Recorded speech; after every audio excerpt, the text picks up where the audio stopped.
great deal. But you know, there are worse places to be than a bookshop on a Friday night. Honestly. So thank you very much for coming. I would like to say a few words about the book, first of all, about The Bleeding Land. I was going to ad-lib it, but Sally, my wife, quite rightly told me that after a few glasses of wine I'd forget everything I was going to say. So I have written some words down, so I'm going to read rather than trying to remember. So this book, The Bleeding Land, is not really the book I thought I was going to write. I suspect if they took another look at the proposal I delivered 2.5 years ago, my publisher might consider that it's not the book they actually bought. But that's the fog of war. As soon as the musket balls start flying, the plan just goes out of the window. And I like that. I mean, as one of my other characters, Sigurd the Lucky, might say, I don't know how many of you are aware of Sigurd the Lucky, but there's a part of me that loves chaos. When I sit down each morning to write, rarely do I know where the tale is going.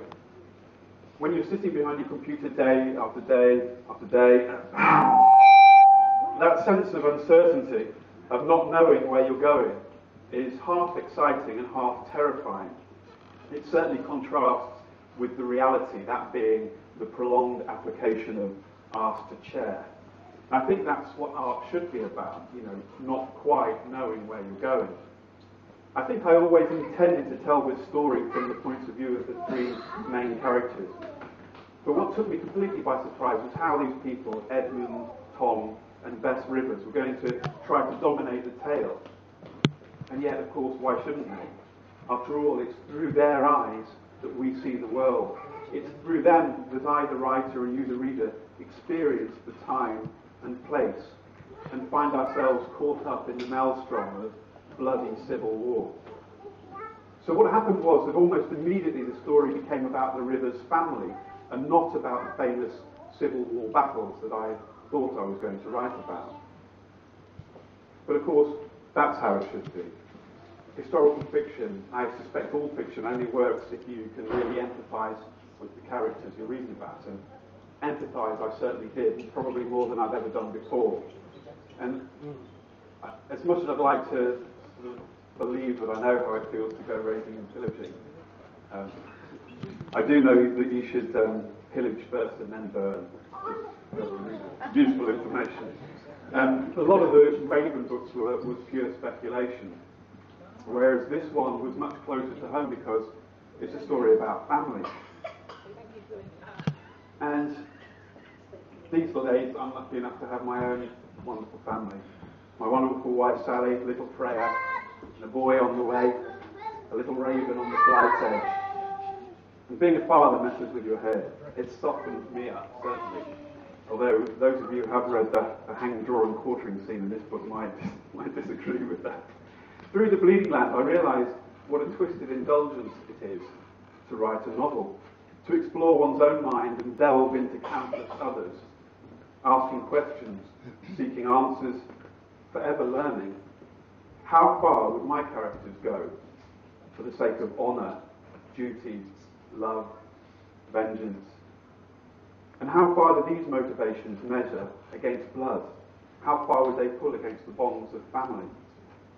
There's a scene in the book where Edmund, or Mum, he carries out a pretty heinous and dangerous, even traitorous act, and both my editor and my agent told me that they thought he'd gone too far. They said, he wouldn't do this.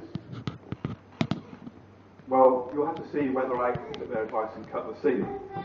But whilst reading this book, I do hope that at several points perhaps you might put yourself and your own families into the story and ask yourself the question, what would I do if it was me? I'm just going to read a little section from the beginning of the book, just to give you a flavour, a very, very short extract. And this is from the prologue of the book.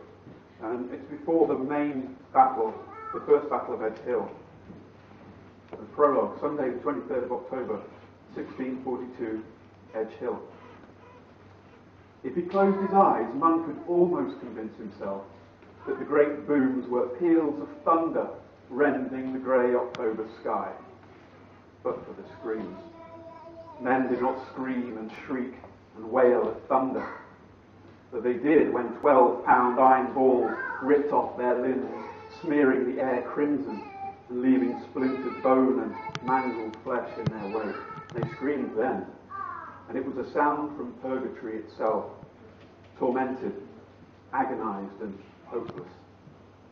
Horses whinnied, stamped and snorted, steam rising from their flanks to thicken the fug of men's breath, and stinking fear that hung above them all like a veil through which God could not see, which was just as well, Mum thought, for murder was about to be done.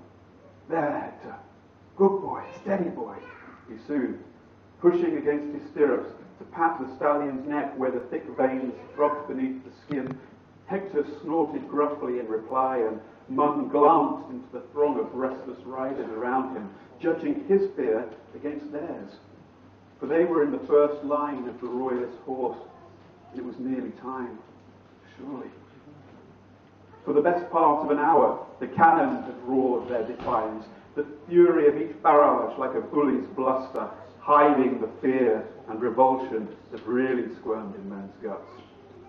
For they must be terrified as I am, Mum thought, a shiver crawling up his spine at the sight of thousands of armed men in all their rebellious glory, massed thick as briar at the end of the ploughed field. And there are more of them than us. Damn them. As for the horse of the royalist right wing, in which Mum waited like a man on his way to hang, it was said there were upwards of 1,200. Yet Mum felt as vulnerable as though he were naked. His skin crawled at the thought of flying lead being drawn to him like wasps to jam. His guts churned at the vision of wicked, sharp pike blades gouging into his flesh. He knew too that the passage of so many horses would plough the field again, churn it to a killing quagmire. And yet, when the order came, he would ride at the enemy, as though Satan were at his back.